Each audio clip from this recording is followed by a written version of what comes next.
Hello दोस्तों, start करते हैं आज की क्लास। देखिए, एक बहुत अच्छा कॉन्सेप्ट यानी एस आई सी आई का चैप्टर हम शुरू करेंगे। सिंपल इंटरेस्ट और कंपाउंड इंटरेस्ट यानी साधारण ब्याज और चक्रवृद्धि ब्याज। चीजों को बहुत ध्यान से समझना है, क्योंकि एस आई सी आई के कॉन्सेप्ट पे लगभग मेंस के अंदर 4 से 5 क्वेश्चन आते ही आते हैं, 3 से 4 क्वेश्चन आ ही जाते हैं लगभग। और उसके अंदर मेन बात यह है कि कई बार क्वेश्चन आपका कैलकुलेटिव भी दे देता है। ठीक है, कई बार क्वेश्चन ऐसा होता है जिसके अंदर समझ ही नहीं आता क्या करना है। सबसे पहले तो यही बात समझेंगे कि एस आई सी आई होता क्या है।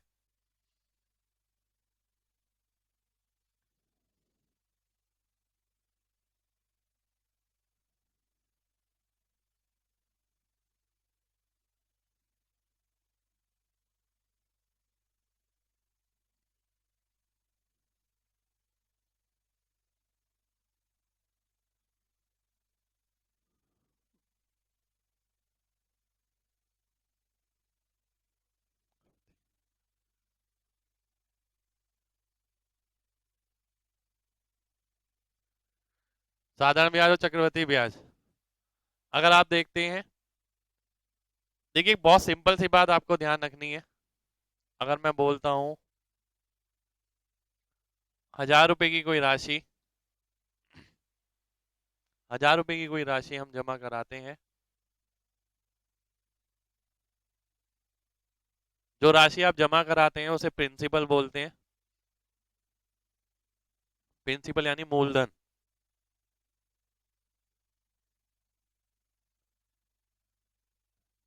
R% यानी रेट परसेंट, यानी ब्याज दर।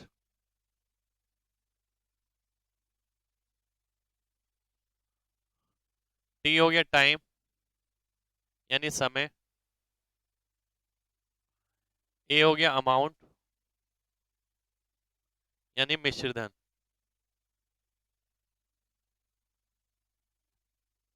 देखिए बहुत सिंपल सी बात मैंने यहाँ पर लिखी है, और बचपन में भी हमने एक फॉर्मूला पढ़ा कि भाई SI =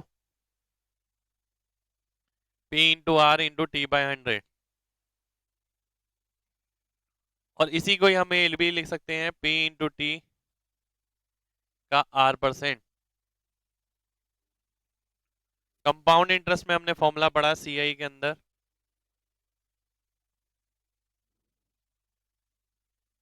1 + R/100 की पावर n आ गया। अब देखिए चीज जो आपको ध्यान रखनी है। देखिए अगर मैंने कुछ राशि जो है उधार पे चढ़ाई है या ली है, यानी प्रिंसिपल जो है 1000 हो गया, मूलधन, ब्याज दर अगर मैं 10% ले लेता हूँ, समय ले लेता हूं मैं 3 साल, तो मुझे ये बताना है कि अब मुझे कितना पैसा मिलेगा 3 साल बाद। यानी 3 साल बाद कितना मुझे टोटल राशि मिलेगी, यानी इंटरेस्ट लगा के। पहले बात करते हैं सिंपल इंटरेस्ट की। देखिए सिंपल इंटरेस्ट का मतलब है कि 1000 रुपए की अगर एक राशि है, एक बार समझने वाली बात है। देखिए एक बार समझना है इसे ध्यान से, उसके बाद ये रिपीट नहीं होगा कभी भी इस तरीके से। ये बिल्कुल बेसिक चीजें बता रहा हूं मैं आपको। 10% का मतलब हो गया पहले वर्ष के आखिर में कितने पैसे मिल जाएंगे, 100 रुपए। दूसरे वर्ष के आखिर में भी 100 रुपए मिल जाएंगे। तीसरे वर्ष के भी आखिर में 100 रुपए मिल जाएंगे। देखिए एस आई हो या सी आई हो, ये आप दो तरीके से निकाल सकते हैं। दो तरीका क्या है, या तो आप डायरेक्ट परसेंटेज निकालें,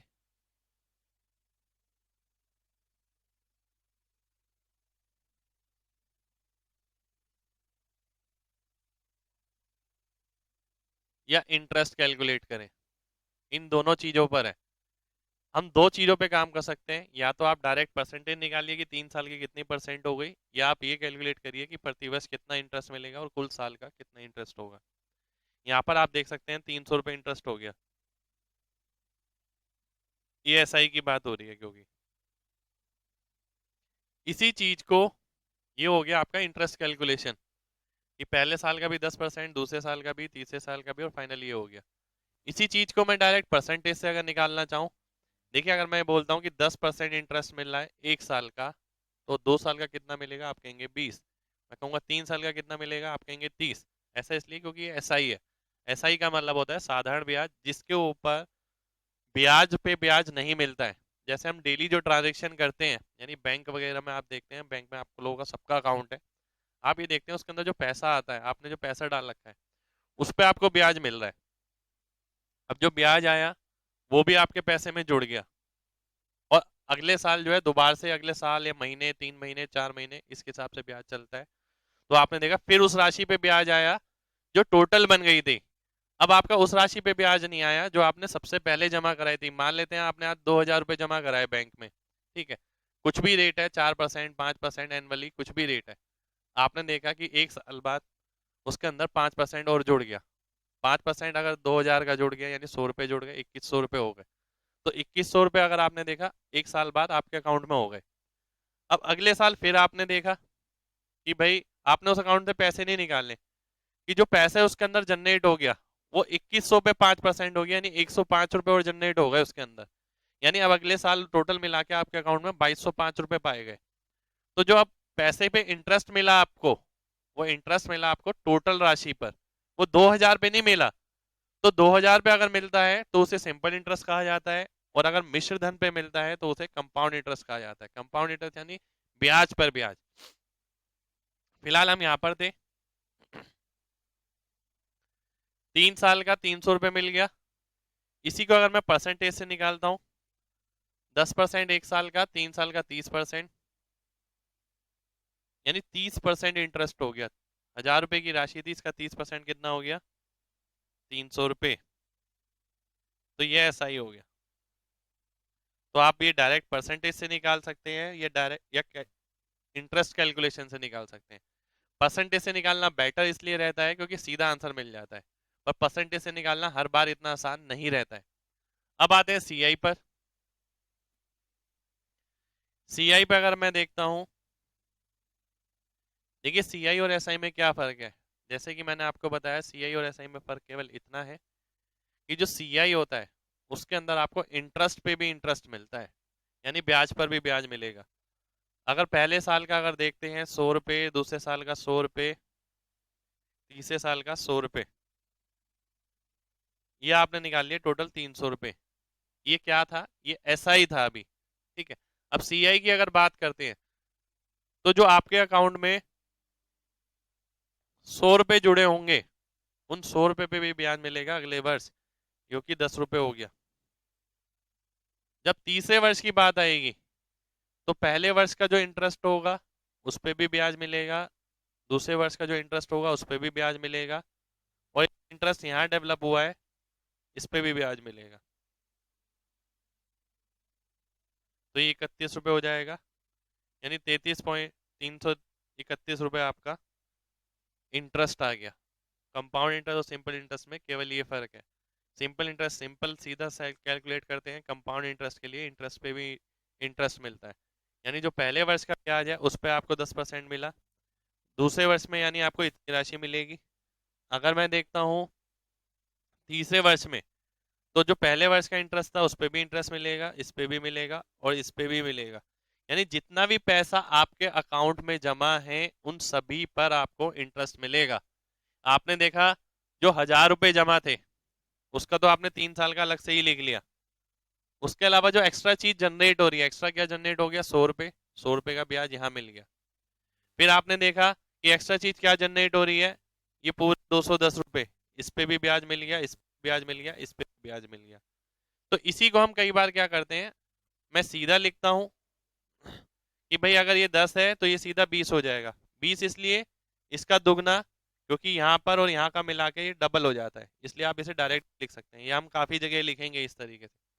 तो ये हो गया सीआई का कैलकुलेशन, अगर आपको इंटरेस्ट कैलकुलेशन से करना है। और अगर आप डायरेक्ट परसेंटेज निकालना चाहते हैं तो डायरेक्ट परसेंटेज भी आप निकाल सकते हैं।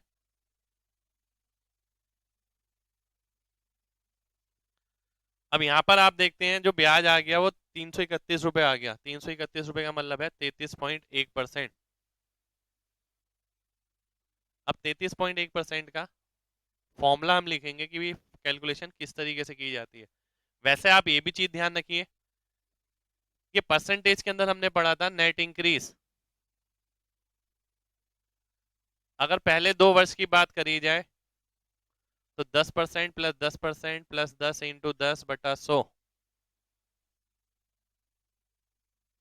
जो कि 21% हो गया। यानी 2 वर्ष के अंदर 21% ब्याज मिलेगा, क्योंकि ये कंपाउंड इंटरेस्ट है, इसलिए एक्स वाई वाला फॉर्मूला लगाएंगे, दो लगातार चीजों पे लगता है। अब आप first plus second plus third निकालते हैं अगर,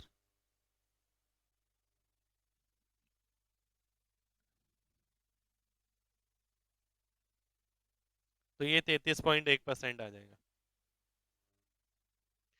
तो यानी अगर 33.1% आप 1000 का डायरेक्ट निकालते हैं तो भी 331 आ जाएगा। तो एस आई या सी आई कैलकुलेट करने के आपके पास दो तरीके हैं, या तो आप इंटरेस्ट कैलकुलेशन करें या परसेंटेज से डायरेक्ट लिखें। तो ये बेसिक कॉन्सेप्ट है एस आई और सी आई का। ठीक है, एस आई का फॉर्मूला भी मैंने आपको बता दिया, सी आई का भी हमने फॉर्मूला पढ़ा है। आगे लिखेंगे, पहले आप ये नोट कर सकते हैं।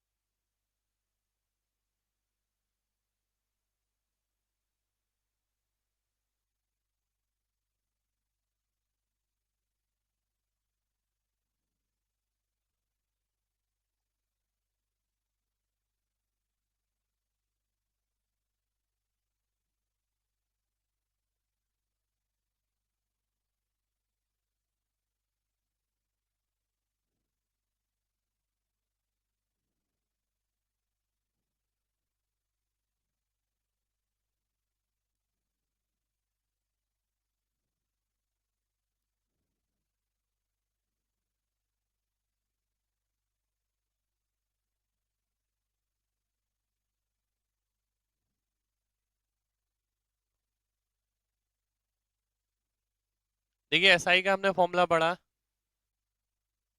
P × R × T/100, जिसे आप लिख सकते हैं PT का R%। एस आई यानी ब्याज, अमाउंट होता है यानी मिश्र धन, प्रिंसिपल प्लस इंटरेस्ट, यानी जो इंटरेस्ट है इसे प्रिंसिपल में जोड़ देंगे, यानी जितनी मेरे पास राशि थी और जितना मुझे ब्याज मिला दोनों को जोड़ देंगे तो मिश्र धन आ जाएगा। यही चीज अगर हम सीआई की बात करें, अब देखिए बात समझनी है आपको। 1000 रुपए की एक राशि थी जिसपे 10% ब्याज मिलता है, तो पहले वर्ष के आखिर में कितनी राशि इकट्ठी हो जाएगी?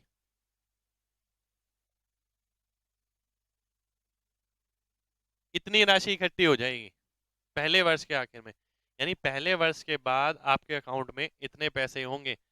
10% तो ब्याज हो गया और 100% मूलधन, यानी 110% 1000 रुपए का, जो कि 1100 रुपए होता है। ये पहले वर्ष के बाद आ गया।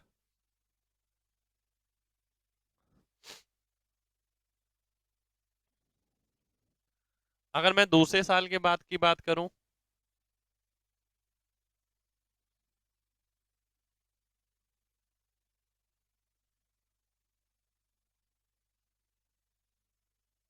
तो दूसरे वर्ष के बाद आपके अकाउंट में इतनी राशि आ जाएगी, यानी ये 12,100 रुपये बन जाएगी। जो पहले वर्ष की राशि थी उस पे ही 110% और मिल जाएगा। अगर यही मैं बात करूं तीसरे वर्ष की,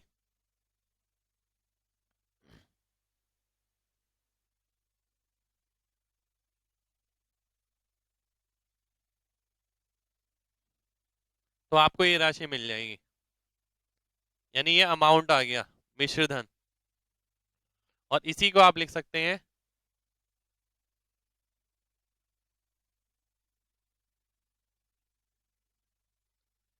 110/100 का होल क्यूब, क्योंकि तीनों लगातार गुणा होंगे।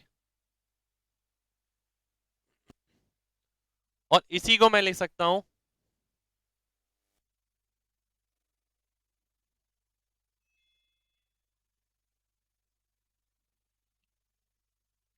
1000 × 1 + 10/100 तो ये जो फॉर्मूला बन गया, देखिए फॉर्मूला क्या बन गया, ये 1000 क्या था, प्रिंसिपल था। ये 10/100 यानी 10% हो गया, 10% का मतलब हो गया R/100। और 3 का मतलब वर्ष है, 3 ईयर्स यानी N। तो यहीं से आपका ये फॉर्मूला बन जाता है। ए इक्वल टू पी 1 + r/100 की पावर n।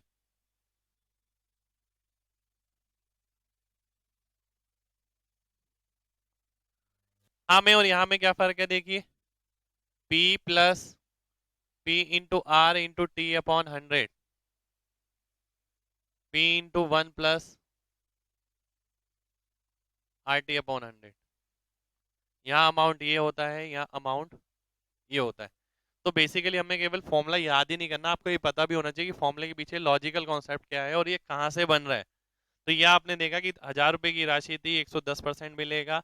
फिर जो आपके अकाउंट में राशि आ गई उसका 110% मिलेगा, फिर जो आपके अकाउंट में राशि आ गई उसका 110% मिलेगा। इस तरीके से ये बन जाएगा।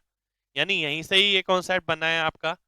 यानी अगर ये P है तो 100 + R/100, फिर 100 + R/100, फिर 100 + R/100। तो इसी को मैं लिख सकता हूँ P इंटू 1 + R/100 की पावर 3।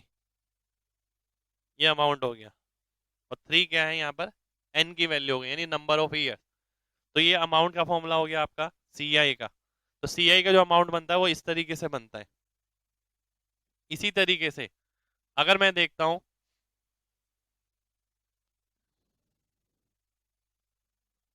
अब अगर मैं ये देखता हूं,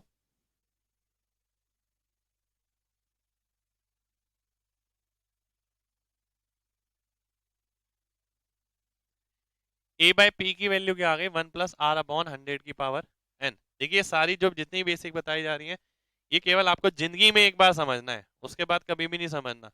उसके बाद आपको अपने आप क्लियर हो जाएगा कि चीजों को कैसे रिलेट किया जाता है। अब जैसे कि कभी भी मेरे को ए बाय पी का रेशियो निकालना है, ठीक है, ए बाय पी का अगर मेरे को रेशियो निकालना है, मान लेते हैं बात हुई कि भाई 10% ब्याज है, ठीक है। 10% ब्याज का मतलब क्या हो गया, आपने क्या करा, 10% ब्याज का मतलब क्या होता है, 1/10। इसका मतलब प्रिंसिपल अगर 10 है तो अमाउंट 11 हो जाएगा, 10 + 1। तो प्रिंसिपल अगर 10 है तो अमाउंट 11 हो जाएगा, प्रिंसिपल अगर 10 है तो अमाउंट 11 हो जाएगा, प्रिंसिपल अगर 10 है तो अमाउंट 11 हो जाएगा, ठीक है। यानी अगर आप इसको मल्टीप्लाई करते हैं तो अमाउंट मिलेगा, इसको मल्टीप्लाई करते हैं तो प्रिंसिपल मिल जाएगा। तो अमाउंट बाय प्रिंसिपल का रेशियो आ गया 11/10 का होल क्यूब, जो कि 1331/1000 हो गया। तो आपको ये बताया जा रहा है कि सीआई में कई बार हम परसेंटेज से भी काम करते हैं, कई बार इंटरेस्ट कैलकुलेशन से भी करते हैं, और कई बार हम इसी चीज को इस तरीके से भी कर लेते हैं कि भाई 10% अगर ब्याज है तो 10 से 11 हो गई 1 साल बाद, फिर 10 से 11 हो गई 2 साल बाद, 10 से 11 हो गई 3 साल बाद। इन सबको गुणा कर दिया, क्योंकि ये देखिए 11/10 ये चीज यहीं से आई है, 10 से 11 हो गई, 10 से 11 हो गई, 10 से 11 हो गई। तो आपने देखा जो रेशियो मिलेगा, अगर मैं 1000 हटा देता हूँ तो यहाँ पी आ जाएगा, तो ऊपर 11 का क्यूब आ जाएगा, नीचे 10 का क्यूब आ जाएगा। तो यहाँ से आप ए बाय पी का रेशियो निकाल सकते हैं, और ए बाय पी का रेशियो अगर आप निकाल लेते हैं उसके बाद काफी चीजें कैलकुलेट कर सकते हैं। अगली चीज देखिए, सारी चीजें मैं आपको बता रहा हूँ, ये सारी चीजें आपके दिमाग में होनी चाहिए। अगली चीज ये है कि जैसे आपने कॉन्सेप्ट पढ़ा एमजी कॉन्सेप्ट, सेम वो यहाँ पर आप लगा सकते हैं। अब आपने देखा कि भाई ए है पी 1 + R/100 की पावर n। तो रेट अगर मैंने बोला 10% है, 10% से आपके दिमाग में आना चाहिए 10 से 11, ठीक है। तो ऊपर वाला पार्ट 11 बन जाएगा। 3 की बात हो, 4 साल की बात हो, 5 साल की बात हो, आंसर जो है 11 का मल्टीपल होगा ही होगा।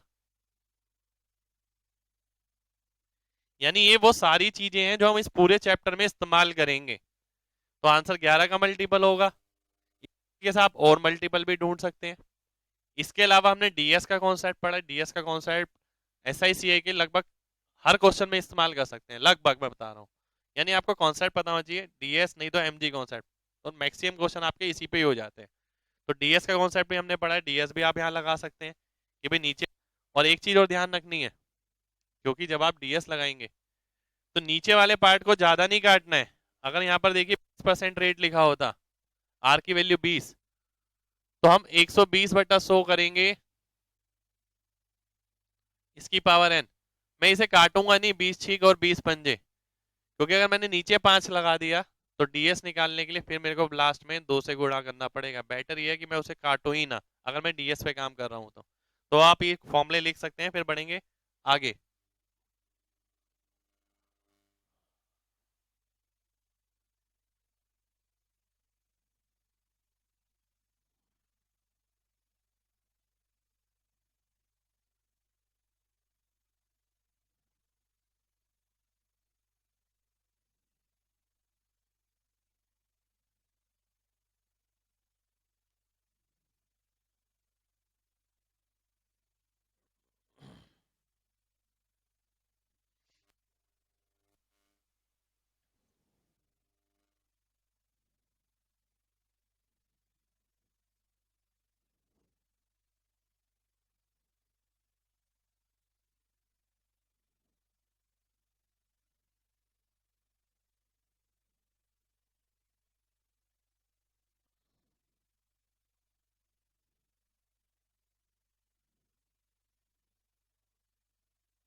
आइए अब समझ लेते हैं इसे।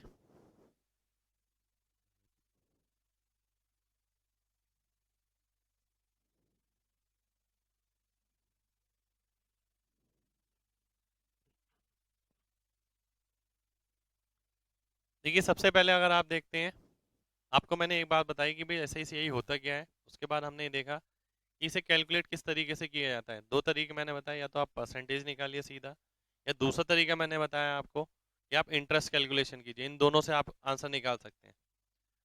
अब बात आती है कि परसेंटेज वाला मेथड सीधा तो रहता है, पर परसेंटेज वाला मेथड सीधा निकाला कैसे जाए, कि कैसे इतनी सारी परसेंटेज याद करी जाए। ऐसा तो नहीं हो सकता कि इतनी सारी परसेंटेज हम याद कर लें। तो ये कुछ पैटर्न मैंने बनाया है इस पे, कि जो आपको याद करना है। अगर 2 साल की बात होती है तो सीआई का फॉर्मूला ये ध्यान रखना है, केवल परसेंटेज का।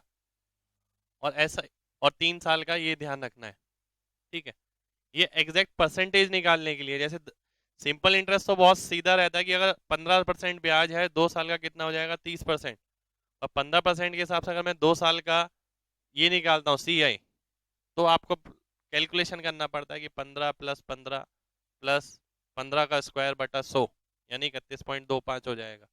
ठीक है। अगर आप देखते हैं 32.25 हो जाएगा।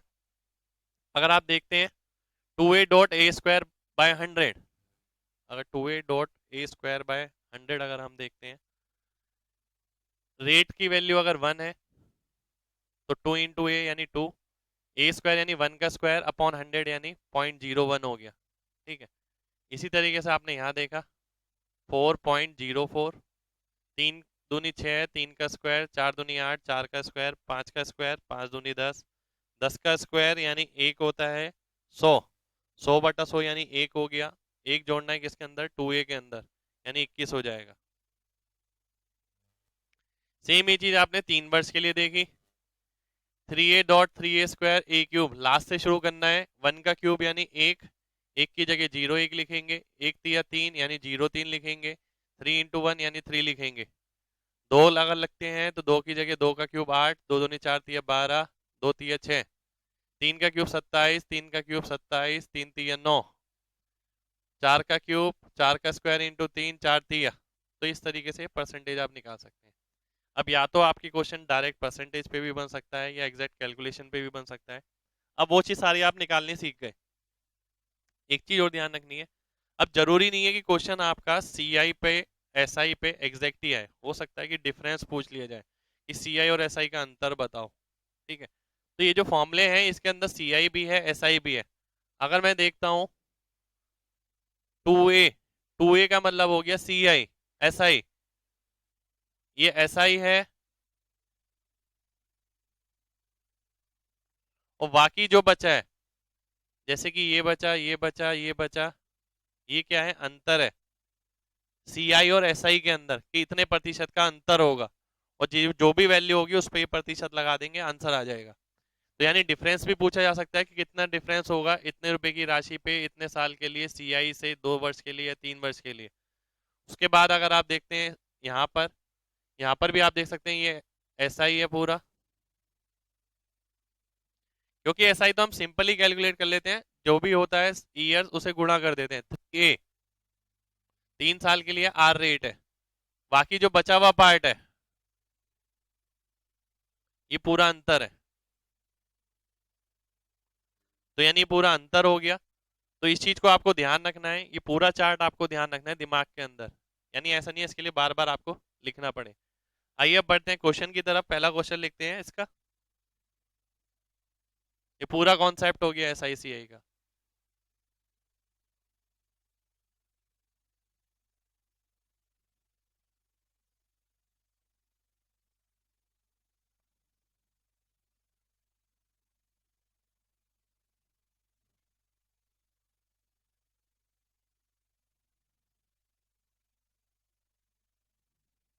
किसी ब्याज दर पर, किसी साधारण ब्याज दर पर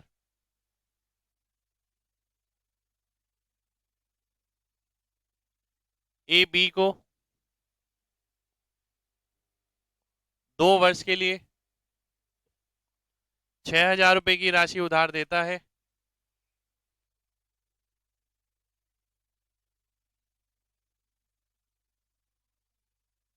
और सी को 1500 रुपए की राशि 4 वर्ष के लिए उधार देता है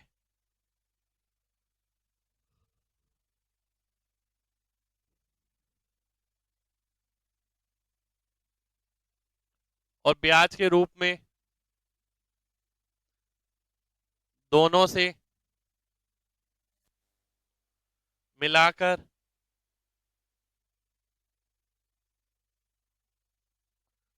कुल 900 रुपए की राशि पाता है,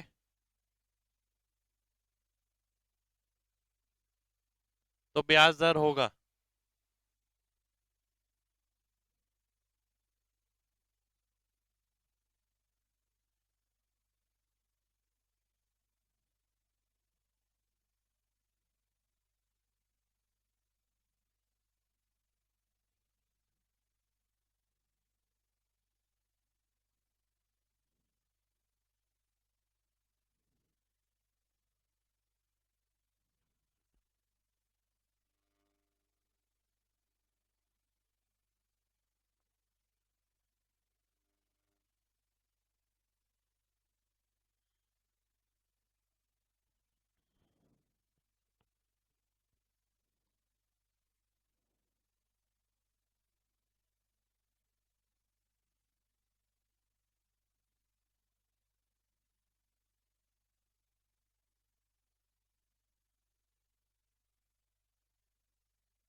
आइए देखते हैं।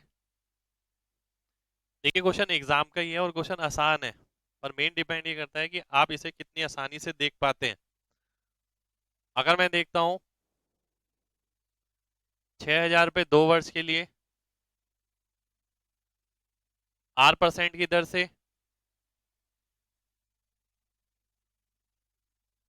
1500 रुपये 4 वर्ष के लिए 8% की दर से और 900 रुपये कुल ब्याज पाता है। यानी अगर आप इसे सॉल्व करेंगे तो देखिए क्या हो गया। इसे सॉल्व करेंगे 120,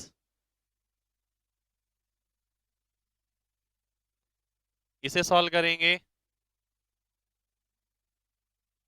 60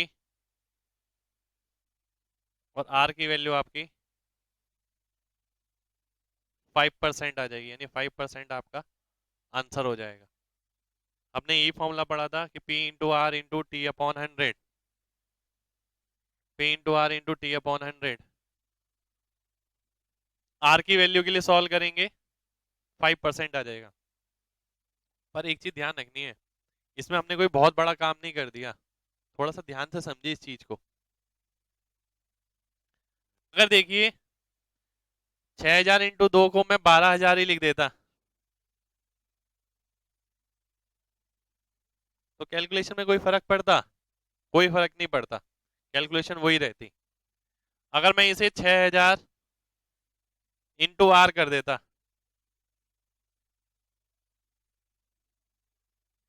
कैलकुलेशन में कोई फर्क पड़ता? नहीं पड़ता, क्योंकि कैलकुलेशन को ये नहीं पता कि ईयर जो है आपके 1 ईयर है या 4 ईयर है, 1 साल है या 2 साल है या कितने वर्ष है। कैलकुलेशन को केवल प्रोडक्ट से मतलब है। तो कैलकुलेशन में अगर सिर्फ प्रोडक्ट का ही इन्फ्लुएंस है तो हम सीधा प्रोडक्ट ही क्यों ना देखें। यानी यहीं से मैं देखता हूं, मैं इसे 1 साल में कन्वर्ट कर लेता हूं। 6 दूनी 12 यानी 12,000 रुपये, 1500 इंटू 4 6,000, यानी 18,000 रुपये की राशि है जिस पे 900 रुपये का ब्याज मिल रहा है। 5% आपका आंसर हो जाएगा। यानी ये वाला पार्ट करना नहीं है,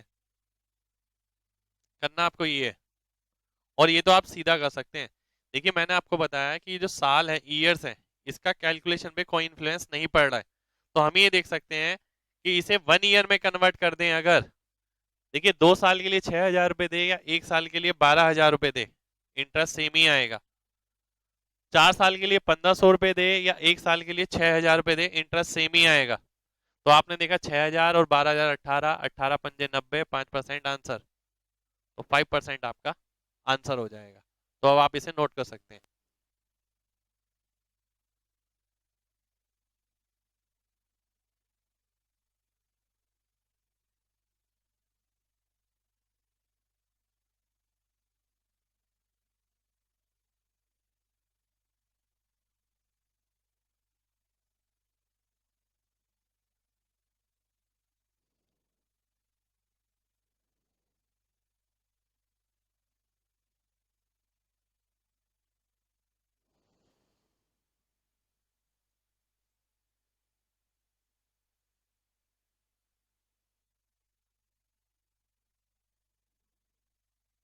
अगला क्वेश्चन देखते हैं।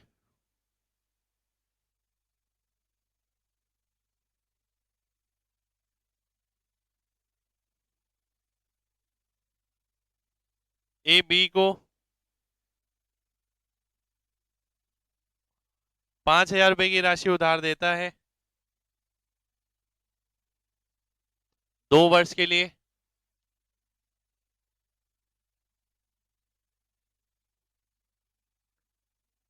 और सी को 4 वर्ष के लिए 3,000 रुपए की राशि उधार देता है,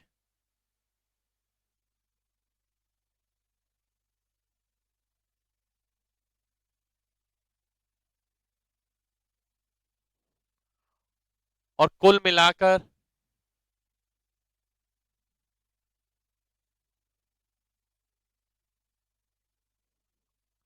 2,200 रुपए का ब्याज पाता है। तो ब्याज दर बताना है। देखिए सेम उसी टाइप का क्वेश्चन है और मैं चाहता हूं आप डायरेक्ट देख के करें इसे, सीधा आंसर पता लग जाएगा, कुछ भी आर वार लिखने की जरूरत नहीं है।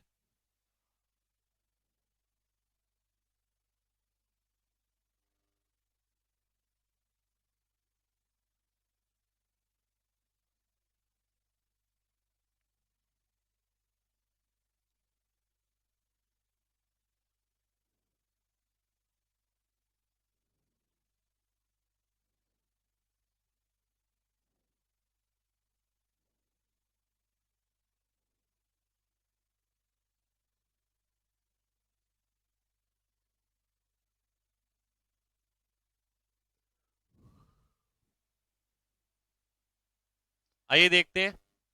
देखिए बिल्कुल सीधा क्वेश्चन है, ध्यान से समझना है बस आपको। जैसे कि मैंने बताया था कि हम इसे 1 वर्ष में कन्वर्ट कर देंगे, तो 1 वर्ष के हिसाब से अगर वो देखा जाए तो कितनी राशि उधार देता है, 5 दूनी 10, 3 चौक 12, यानी 22,000 रुपए। 22,000 रुपए अगर उसे 2,200 रुपए इंटरेस्ट मिल रहा है तो ब्याज दर आपका 10% आ जाएगा, 10% आंसर हो जाएगा। तो देखिए इस चीज को आपको इसी तरीके से करना होगा, आर वगैरह लिख के नहीं करना है, इस चीज को बहुत सिंपल सी चीज है, कॉन्सेप्चुअली समझना है। 5,000 रुपए मैं 2 साल के लिए उधार दूं,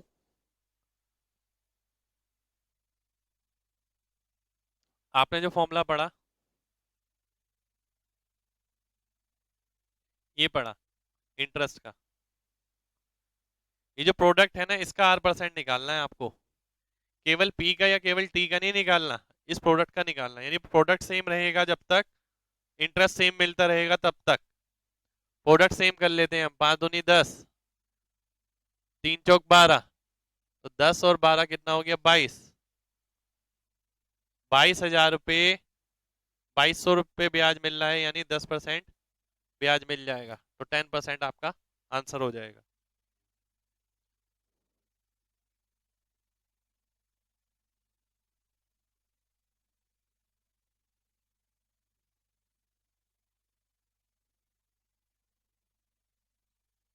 ए 2,500 रुपये की राशि बी को उधार देता है,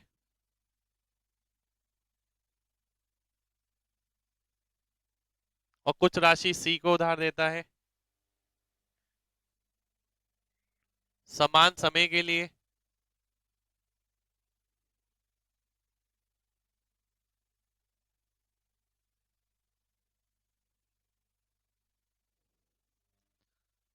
समान ब्याज दर 7% से, समान साधारण ब्याज दर 7% से, यदि 4 वर्ष के बाद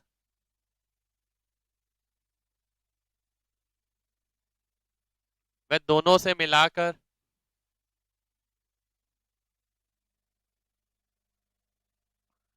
1,120 रुपए की राशि, 1,120 रुपए का ब्याज पाता है,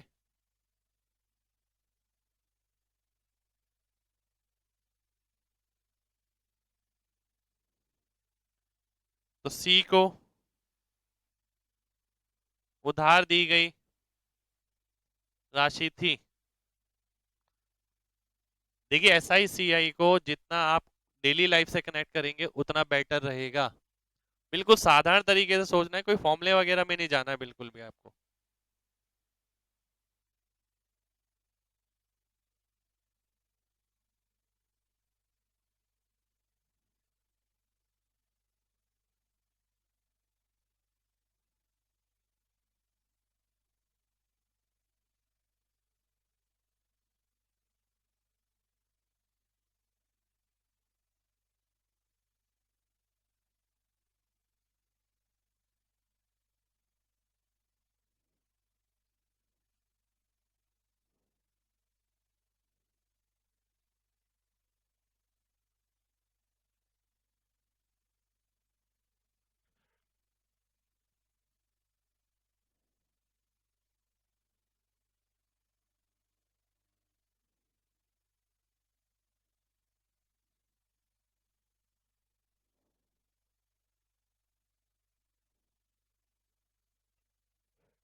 देखिए ध्यान से समझना है। अगर मैं देखता हूँ, एक साल का जो ब्याज है वो 7% है। 4% का ब्याज कितना मिलेगा? 28% मिल जाएगा।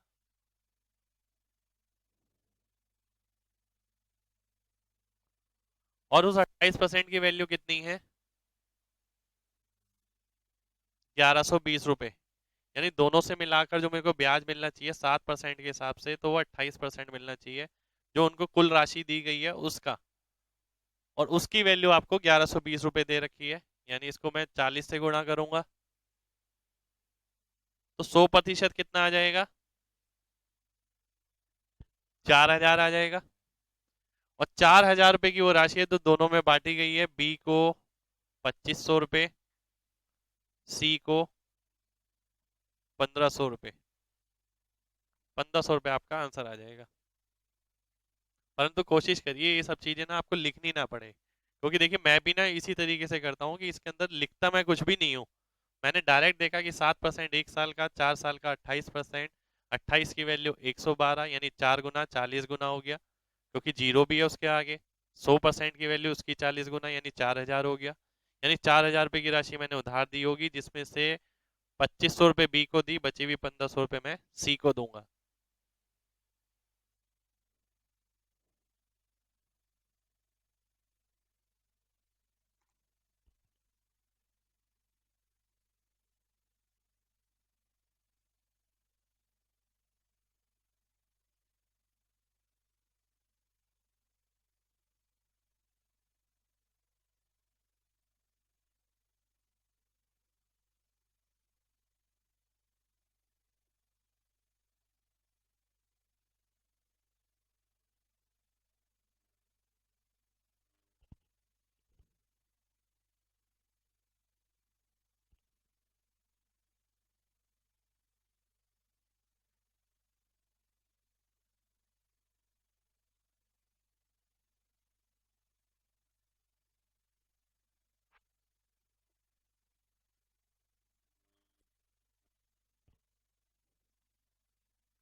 एक व्यक्ति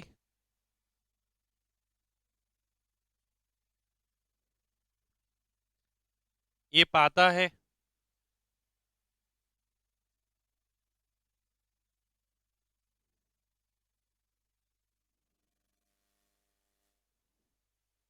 कि सालाना ब्याज दर में,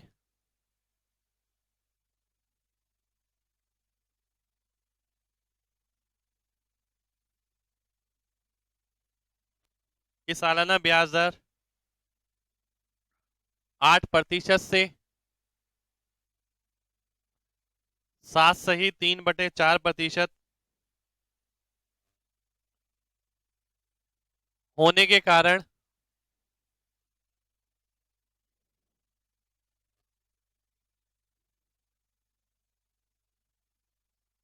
उसकी सालाना आय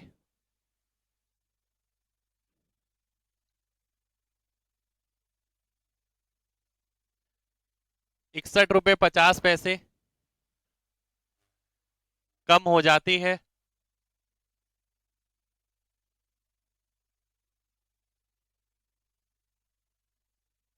तो उसकी पूंजी है।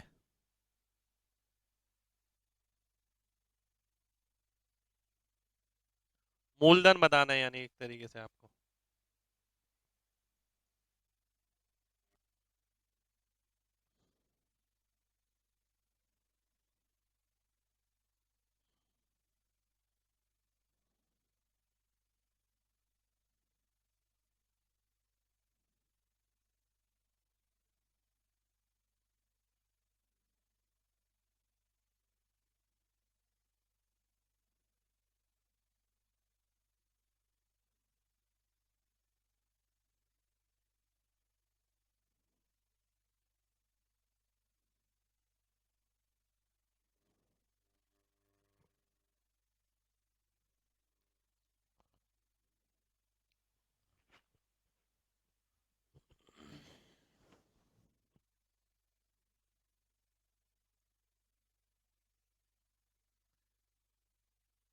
देखिए हम आज बिल्कुल बेसिक चीजें सीख रहे हैं, बिल्कुल बेसिक ही क्वेश्चन देख रहे हैं।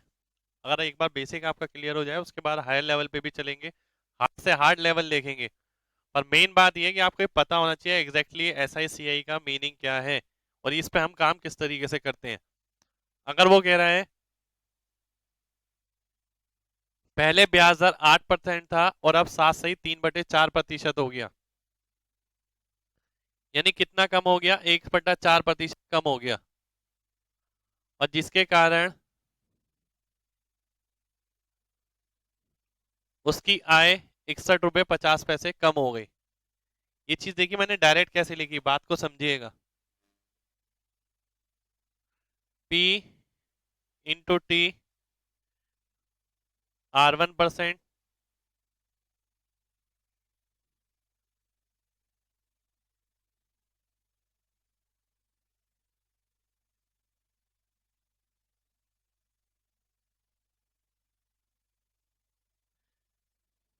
ठीक है, ये आ जाएगा। देखिए इनकम अगर इतनी कम हो रही है तो इनकम कम किससे होगी, इनकम प्रिंसिपल से कम थोड़ी होगी, प्रिंसिपल तो उतना ही रहेगा जितना था। यानी जो उसे पहले ब्याज मिल रहा था और जो अब ब्याज मिल रहा है उसमें जो अंतर है वो इतने का है। यानी आपने देखा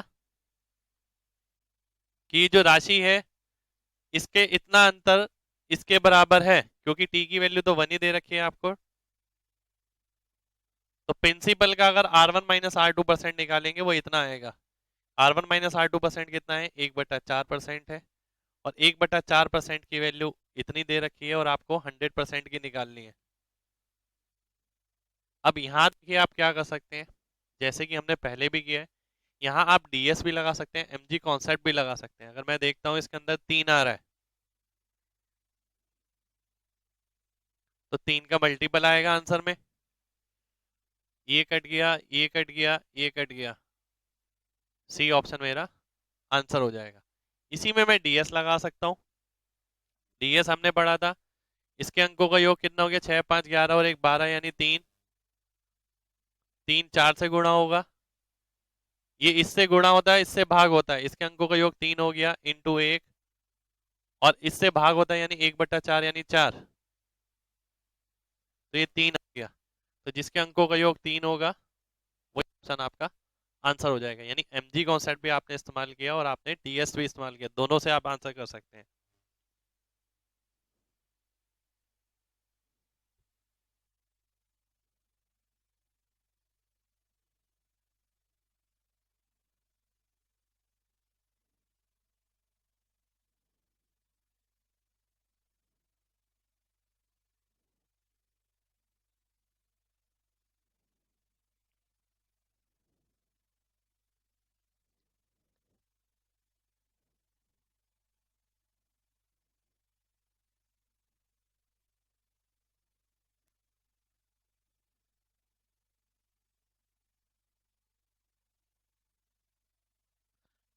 8,000 रुपए की एक राशि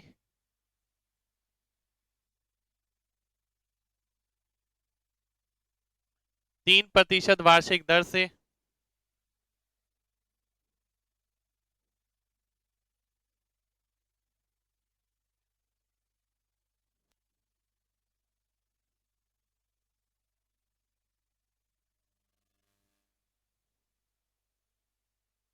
कितने वर्ष में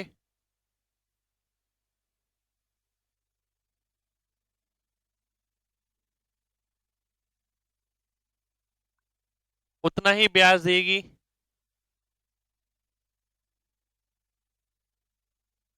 जितना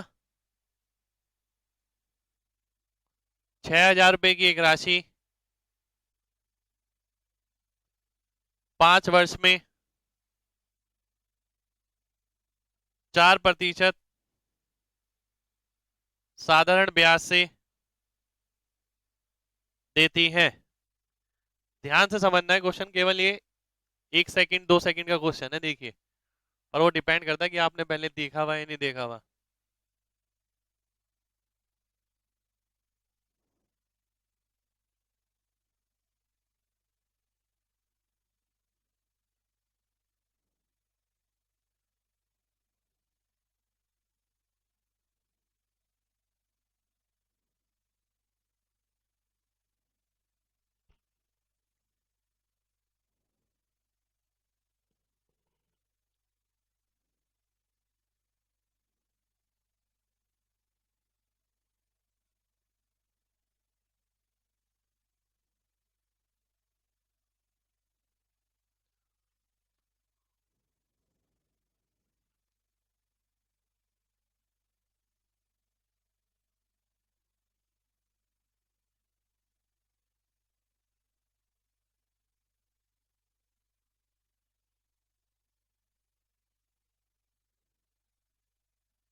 देखते हैं। अब देखिए क्वेश्चन क्या है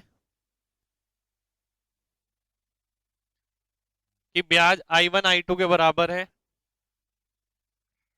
P1 R1 T1 P2 R2 T2 इसके बराबर है। क्वेश्चन को कॉमन सेंस से समझना है। देखिए ये सारी चीजें ना बहुत महत्वपूर्ण होती है, जिसमें हम छोटी छोटी चीजों में लिखना शुरू कर देते हैं, ऐसा जरूरत नहीं पड़ता है, केवल सीधा ही आंसर देखना होता है। अगर आप ध्यान से देखें, केवल प्रोडक्ट सेम होना चाहिए। यानी इस टाइप के क्वेश्चन के अंदर देखिए 6 वेरिएबल्स हैं, 6 में से 5 आपको क्वेश्चन में दिए होंगे और एक निकालना होगा। और 6 में से 5 वो कोई भी हो सकते हैं। ऐसा हो सकता है कि ये तीनों दिए हुए हैं, ये दोनों दिए हुए हैं, ठीक है। वो आपको क्वेश्चन देख के समझ आ जाएगा। फाइनली बात ये है कि प्रोडक्ट सेम रहना चाहिए। और आपने यहां पर देखा, अगर अगर देखिए मैं देखता हूं 1 2 3 4 5, 5 वेरिएबल मेरे को गिवन है, तो छठा वेरिएबल अपने आप निकल जाएगा, क्योंकि प्रोडक्ट सेम होना चाहिए। 8 3 24, 4 6 24, बच्चा क्या 5, 5 आपका आंसर आ जाएगा, यानी 5 ईयर्स आंसर हो जाएगा। तो ऐसा नहीं करना है कि इसे आप लिख रहे हैं कि भाई 8,000 × 3 = 6,000 × 5 × 4, क्यों बनानी है इक्वेशन? सीधा देखिए ना, छोटी छोटी चीजें हैं।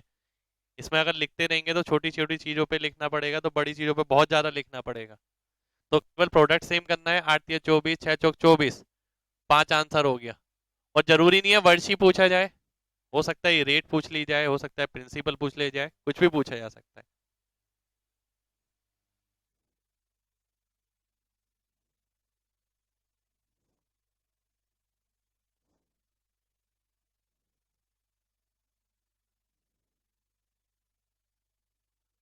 500 रुपए की एक राशि पर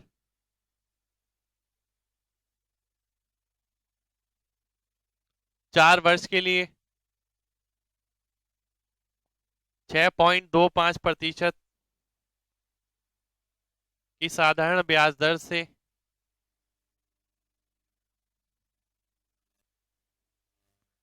मिलने वाला साधारण 400 रुपए की राशि पर 5% वार्षिक दर से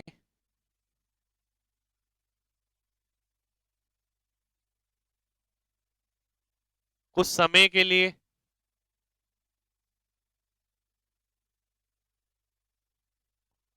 मिलने वाले साधारण ब्याज के समान है तो वह समय होगा। ये भी वैसे ही क्वेश्चन है जैसे प्रीवियस क्वेश्चन था।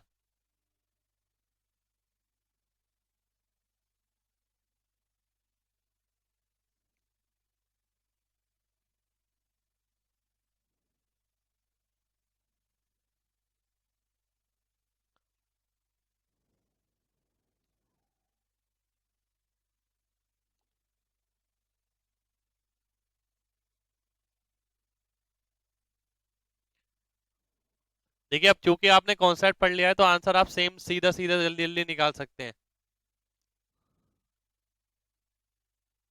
अगर मैं देखता हूं, मैंने एक बात बताई आपको कि प्रोडक्ट सेम रहना चाहिए क्योंकि इंटरेस्ट सेम है तो यानी टोटल प्रोडक्ट सेम रहेगा।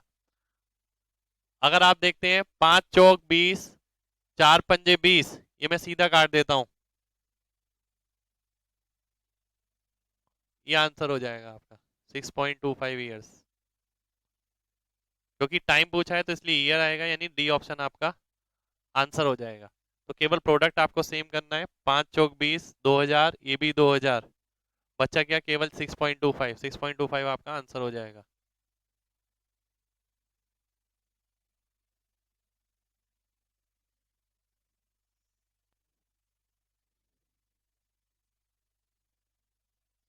एक राशि, ये मेंस का ही क्वेश्चन है,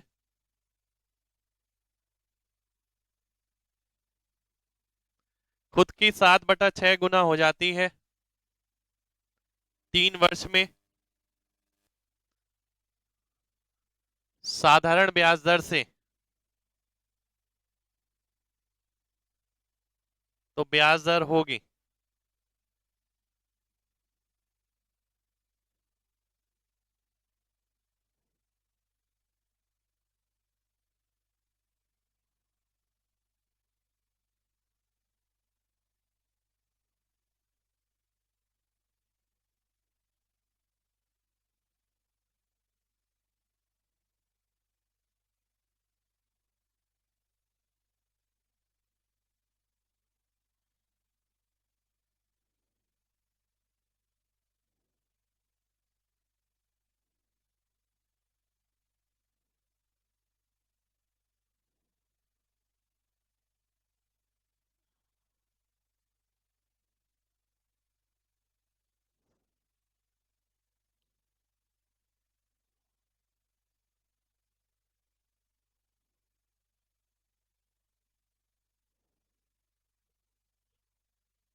देखिए क्वेश्चन बहुत सिंपल है और इस टाइप के क्वेश्चन आपको सीधा दिमाग से सीधा सीधा करने हैं। क्योंकि देखिए मैंने आपको सबसे पहले कॉन्सेप्ट बताया कि कॉन्सेप्ट क्या होता है, कॉन्सेप्ट आपको पता लग गया है। अब आपने यहाँ पर क्वेश्चन में देखा कि जो राशि है वो 6 से 7 हो जाती है। 6 से 7 होने का मतलब है 6 रुपए मेरे पास थे वो 7 रुपए हो गए, पर कब हुए? 3 वर्ष में हुए। जितना आप डेली लाइफ से कनेक्ट करेंगे उतना सबसे ज्यादा बेटर रहेगा। अगर आपने देखा कि 6 से 7 हो गए यानी 1 रुपए का ब्याज मिल गया 3 वर्ष के अंदर, तो 1 वर्ष के अंदर कितना ब्याज मिला होगा? 1/3। ये प्रिंसिपल है, ये इंटरेस्ट है। सॉल्व करेंगे 1/18 × 100, कैलकुलेशन करेंगे 5 सही 5/9% आ जाएगा। पर ये क्वेश्चन ऐसा नहीं था, ये क्वेश्चन था बिना पेन थे सीधा मार्क करने का। अब बिना पेन के सीधा मार्क देखिए कैसे करना है। जैसे कि मैंने आपसे कहा कि 1 रुपए ब्याज मिल गया 6 रुपए पर, तो कितना रेट बैठ गया? 1/6 हमने परसेंटेज में पढ़ा 16.66, ये कितना है, 3 वर्ष का है, 3 वर्ष का 16 पॉइंट कुछ है।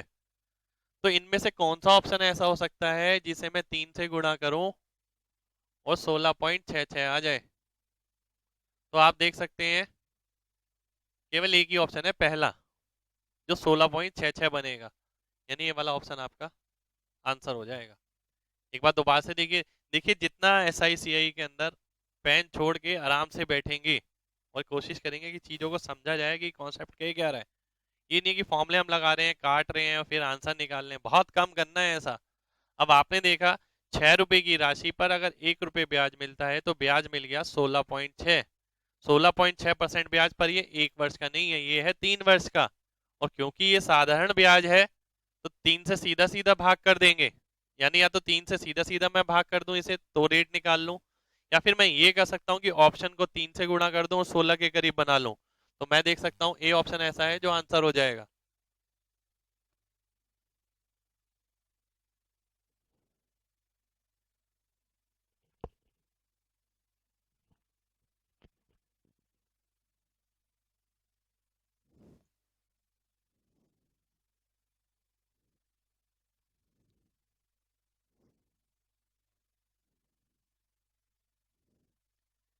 किसी राशि पर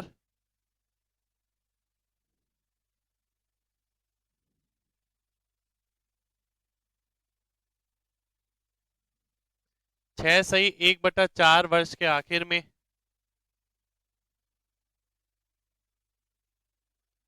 साधारण ब्याज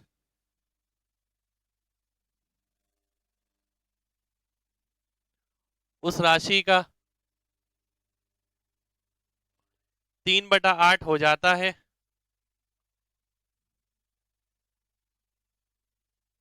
तो ब्याज दर होगा। ये भी एग्जाम का ही क्वेश्चन है।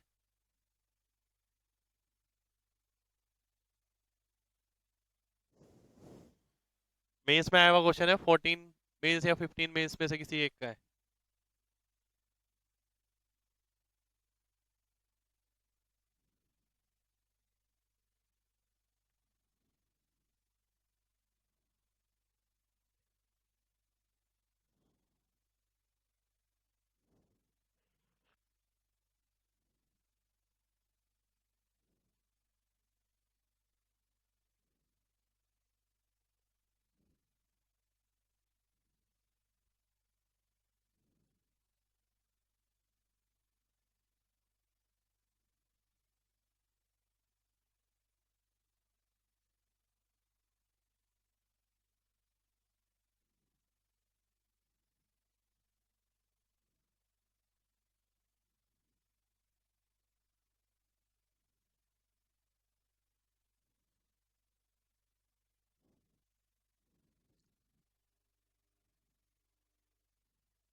अब देखिए क्वेश्चन अगेन आपके देखने के नजरिए पे डिपेंड करता है।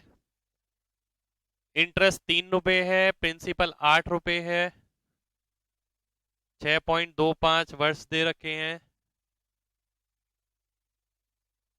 रेट परसेंट आपको निकालना है।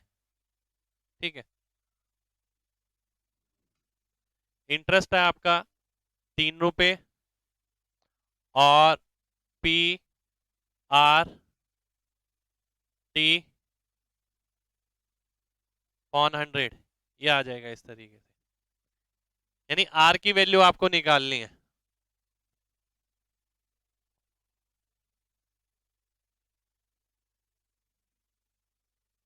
अब देखिए आर की वैल्यू आपको निकालनी है, वो सॉल्व करेंगे अगर, तो मैं देखता हूँ 6% आंसर हो जाएगा, क्योंकि इसके अंदर 3 आ रहा है, 3 का मल्टीपल आंसर हो जाएगा। अब इसी चीज को आप डायरेक्ट दे सकते हैं, देखिए इतना सब कुछ करने की जरूरत नहीं है इस क्वेश्चन के अंदर। आप बात को ध्यान से समझिए, 3/8 हमने परसेंटेज में पढ़ा, 37.5%, 1/8 12.5, 3/8 37.5, 37.5% ब्याज मिल रहा है मेरे को कितने वर्ष के अंदर, 6 सही 1/4 वर्ष के अंदर। तो यानी इनमें से किसको मैं 6 सही 1/4 से गुणा करूं,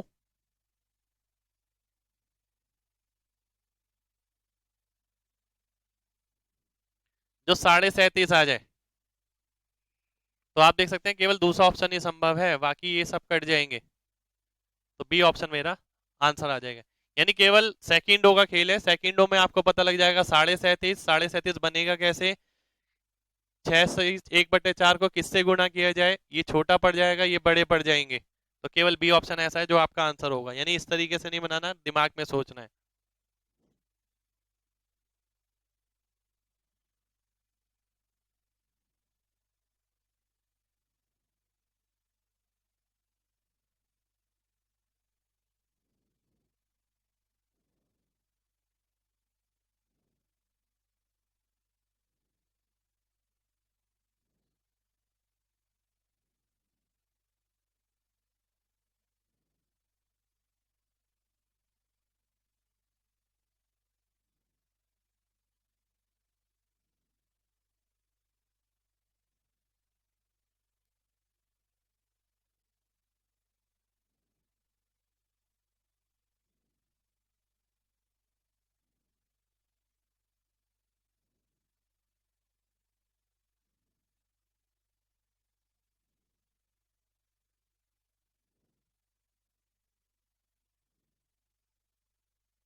6800 रुपए की एक राशि को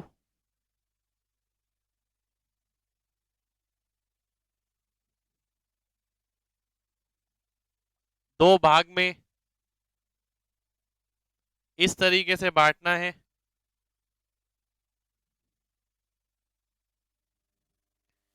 कि पहले भाग पर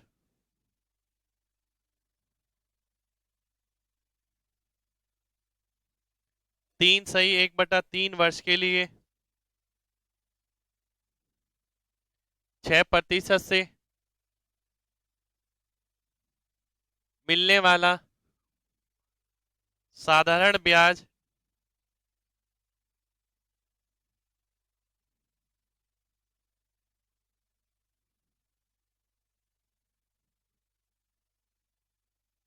दूसरे हिस्से पर 3.5 वर्ष के लिए 4% से मिलने वाले साधारण ब्याज के बराबर है।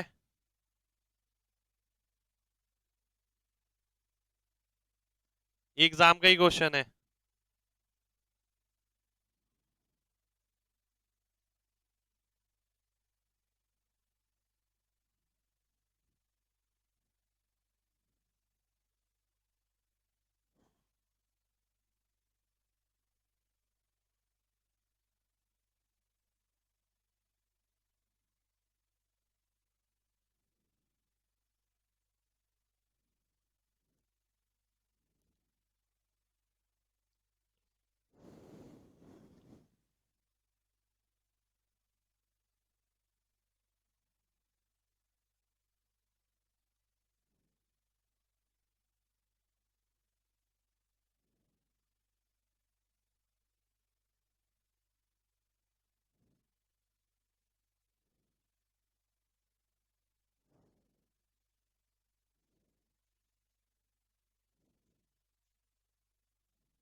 देखिए इस टाइप के भी काफी क्वेश्चन है बुक के अंदर।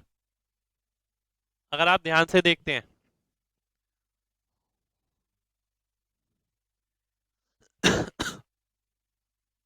देखिए मेन जो दिक्कत है ना, पता है, यही है कि चीजें हमें पता है पर हमने खुद पे काम नहीं किया कि आंसर जल्दी कैसे मार्क करना है। अब देखिए मैं डिफरेंस दिखाता हूँ आपको। 3.5 वर्ष के लिए 6% के हिसाब से अगर आप निकालते हैं,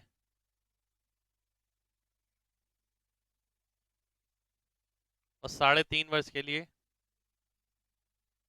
4 वर्ष के हिसाब से आप निकालते हैं, तो उसका इतना इंटरेस्ट हो जाएगा, उसका इतना इंटरेस्ट हो जाएगा। ये हो गया आपका 20A, ये हो गया आपका 14B।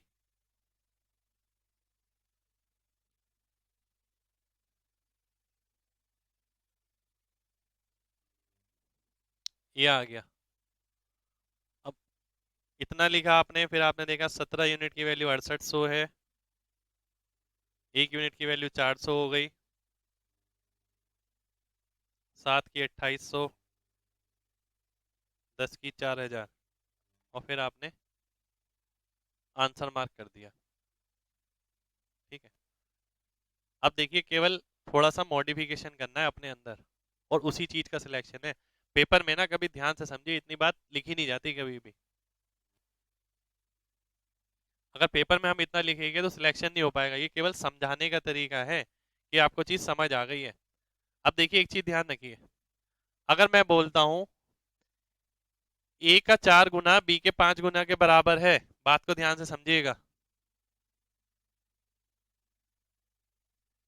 तो ए बाई बी 5/4 आ जाएगा। और ऐसा हमेशा होगा कि अगर ए का x गुना बी के y गुना के बराबर है, ऐसा हमेशा होगा। अब देखिए अगर आपको पता है कि ऐसा हमेशा होगा, तो ये चीज मैं दिमाग में रखूंगा, सीधा ध्यान रखूंगा इस चीज को। इसका मतलब ये है, जो चीज बी के साथ थी वो ए के सामने आएगी, जो बी के ए के सामने थी, ए के साथ थी, वो बी के सामने आएगी। यानी जो वैल्यू ए के साथ लिखी है वो बी की है, जो वैल्यू बी के साथ लिखी है वो ए की है। अब अगर मैं देखता हूं यहाँ पर, अगर मैं मल्टीप्लाई करता हूँ, 3×6 = 18, और 1/3 को 6 से करूंगा 2, यानी 20 आ गया। तो 20 जो वैल्यू हो गई वो किसकी हो गई? वो बी की हो गई। 3.5 को 4 से करूंगा तो 14 आ जाएगा। 14 जो वैल्यू हो गई किसकी हो गई? ए की हो गई। तो 14 और 20, 14 और 20 का रेशियो होना चाहिए। 14 और 20 का रेशियो मैं देखता हूँ, 14 का मतलब है 7 से भाग होना चाहिए। बी ऑप्शन मेरा आंसर हो जाएगा। तो इसमें देखिए फर्क कितना आया। फर्क वही है जो सिलेक्शन होने वाले में और नहीं होने वाले में। यानी देखिए पूरा अगर मैं लिखूंगा इस तरीके से, तो ये मुझे सेटिस्फेक्शन दे रहा है, केवल आपको ये पता लग रहा है कि आपको ये बनाना आ गया। पर पेपर में कभी भी ऐसे नहीं बनाना, पेपर में सीधा ही बनाना है। आपने देखा जो चीज ए के साथ लिखी है जो कि 20 थी, जो चीज बी के साथ लिखी है जो कि 14 थी, तो बी के साथ अगर 14 है तो ए की वैल्यू 14 और बी की वैल्यू 20। 14:20 चेक करना है। और क्यों कैलकुलेट करें इसे जब दो चीजें दे रखी है यहाँ पर? तो 14 और 20, ये ऑप्शन आपका सीधा आंसर हो जाएगा, यानी बी ऑप्शन आंसर आ जाएगा।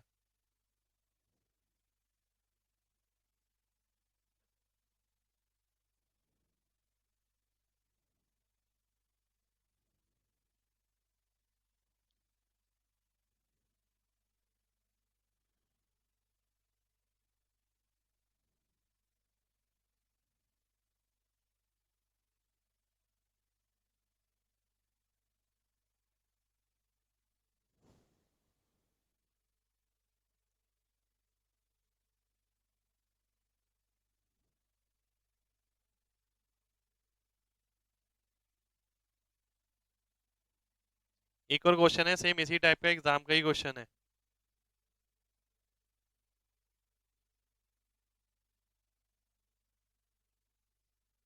12,000 रुपए की एक राशि को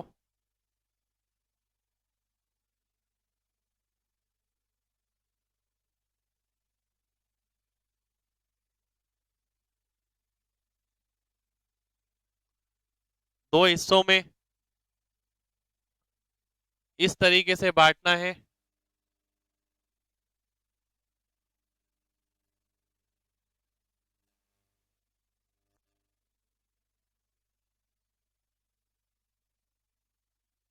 कि पहले भाग पर 3 वर्ष के लिए 12% वार्षिक दर से मिलने वाला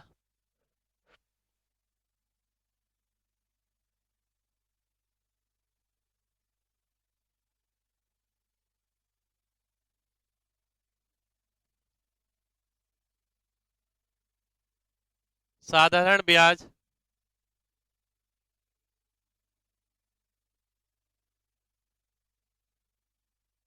दूसरे भाग पे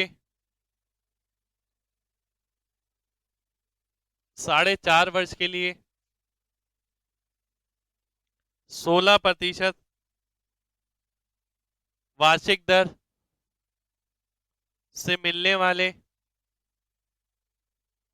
साधारण ब्याज के समान है।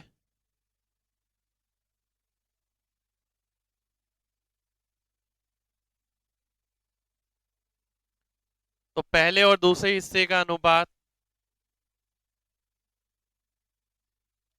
होगा। एग्जाम का ही क्वेश्चन है, देखिए सोच के आंसर करना है बिल्कुल।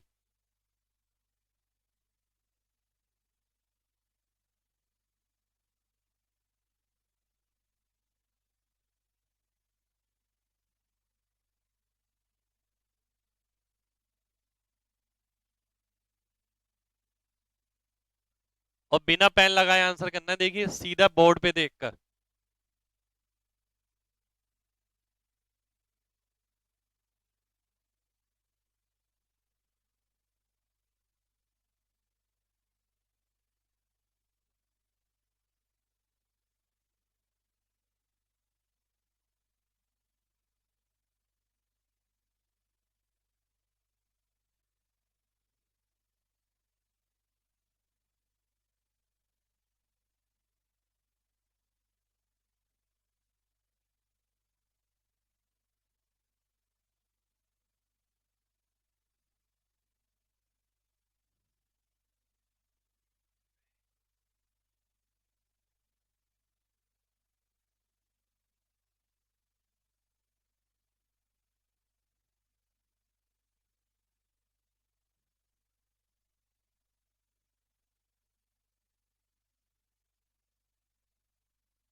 देखिए सेम उसी टाइप का क्वेश्चन है जैसे हमने पिछला क्वेश्चन देखा था।